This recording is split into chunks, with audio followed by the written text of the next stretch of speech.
mapagpalang araw po sa inyo mga Ilocanong Hilaw. May panibago na naman po tayong video para sa ating vlog. So ngayon po, tuturuan ko po kayo kung paano magluto ng chicken bulgogi. So last time po, tinuruan ko po kayo kung paano mag-marinate. So tara na po, luto na po tayo ng chicken bulgogi. Ang una po natin gagawin ay painitin ng kawali. Pag mainit ng kawali, ilagay na po natin ng sesame seeds. Lutuin ito hanggang maging brown.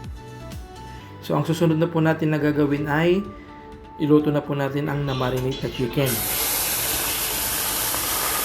Habang niluluto, gayatin na po natin ang white onion.